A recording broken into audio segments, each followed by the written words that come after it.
Real estate ಮಾಡೋದು ತಪ್ಪು ಅಂತ ಯಾರಾದರೂ ಇದ್ರೆ ಕಾನೂನು ತರಲಿ, ರಿಯಲ್ ಎಸ್ಟೇಟ್ ಮಾಡಬೇಡ ಅಂತ ಹೇಳಿ. ರಿಯಲ್ ಎಸ್ಟೇಟು ಒಂದು ಉದ್ಯಮ ಸರ್. ರಿಯಲ್ ಎಸ್ಟೇಟ್ ಅಲ್ಲಿ ನಾವು ಅಪ್ರೂವಲ್ ತಗೊಂತೀವಿ, ಕೆಲಸ ಮಾಡ್ತೀವಿ, ಅಪ್ರೂವಲ್ಸ್ ಕೊಡ್ತೀರ, ಆಟ ಆಡ್ಸೋದು ನೀನಲ್ಲಪ್ಪ. ಜನ ಕಳ್ತನ ಮಾಡೋದಕ್ಕೆ ಅವಕಾಶ ಮಾಡ್ಕೊಡೋದು, ಅವ್ರನ್ನ ಪ್ರೇರೇಪಿಸೋದು ನೀನಲ್ಲಪ್ಪ. ಕನ್ವರ್ಷನ್ ಆಗಿರೋ ಎಷ್ಟು ಪ್ರಶಾಂತವಾಗಿದ್ದಾರೆ ಇವತ್ತು ಚಿಕ್ಕಬಳ್ಳಾಪುರ. ಕನ್ವರ್ಷನ್ ಆಗ್ಬೇಕಂತಂದ್ರೆ ಇಲ್ಲ, ಅವಾಗ ಅಪ್ರೂವಲ್ ಆಗ್ಬೇಕಂದ್ರೆ ಇಲ್ಲ. ತೆಗೆದು ನೋಡಿ ನಿಂದು ಆ ಗಣಿಗಾರಿಕೆ, ಪಾಪ ಆ ಗಣಿಗಾರಿಕೆ ಮಾಡೋರು ನೋಡ್ಬೇಕು. ಯಾಕೆ ಕಳ್ತನ ಮಾಡ್ತಾರ ಅವರು? ರಾಯಲ್ಟಿ ಕೊಡ್ಬೇಕು ಅಂದ್ರೆ ಅವ್ರಿಗೊಂದು ಸಿ ಫಾರ್ಮ್ ಇರಬೇಕು, ಅವ್ರಿಗೊಂದು B1 ಆಗ್ಬೇಕು, ಅವ್ರಿಗೆ ಬುಕ್ ರೆಡಿ ಆಗ್ಬೇಕು. ಆಗ್ದಿರಂಗ್ ನೀನ್ ನೋಡಿದ್ರೆ ಅವ್ನು EMI ಕಟ್ಬೇಕು. ಕಳ್ತನ ಮಾಡ್ತೀನಿ ಇನ್ನೇನೋ ಮಾಡ್ತಾನೆ ಸುಧಾಕರ. ಸರಿನೇನೋ ನೀನ್ ಮಾಡ್ತಾ ಇರೋದು?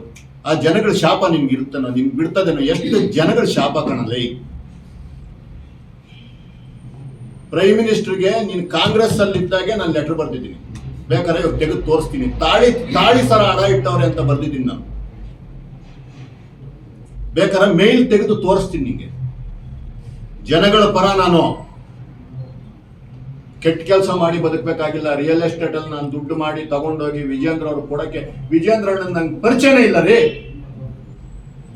ವಿಜೇಂದ್ರ ಅಣ್ಣ ನಂಗೆ ಪರಿಚಯ ಆಗಿದ್ದೆ ನಾನು ರಾಜ್ಯಾಧ್ಯಕ್ಷ ಆದ್ಮೇಲೆ, ಜಿಲ್ಲಾಧ್ಯಕ್ಷ ಆದ್ಮೇಲೆ. ಜಿಲ್ಲಾಧ್ಯಕ್ಷ ಆಗಿ ನಾನು ಹೋಗಿ ಅಣ್ಣ ಬೊಕ್ಕೆ ಕೊಟ್ರೆ 10 ನಿಮಿಷ ನಂಗೆ ಟೈಮ್ ಕೊಟ್ಟರು, ಚೆನ್ನಾಗಿ ಕೆಲಸ ಮಾಡಪ್ಪ, ಇಷ್ಟೇ ಹೇಳಿದ್ದು. ಅವ್ರಿಗೆ ತಗೊಂಡಾಗ ನಾನು ದುಡ್ಡು ಕೊಡೋ ಅಷ್ಟು ದೊಡ್ಡವನೇನ್ರಿ? ನಾನು ದುಡ್ದಿರೋ ದುಡ್ಡನ್ನ ನಾನು ಚಿಕ್ಕಬಳ್ಳಾಪುರ ಜನತೆಗೆ ನಾನು ಕೊಡ್ತಾ ಇದ್ದೀನಿ. ನಿಂಗೆ ತಡಿಯಕ್ಕಾದ್ರೆ ತಡಿ. ಇಬ್ರು ಒಂದೇ ಪಕ್ಷದಲ್ಲಿ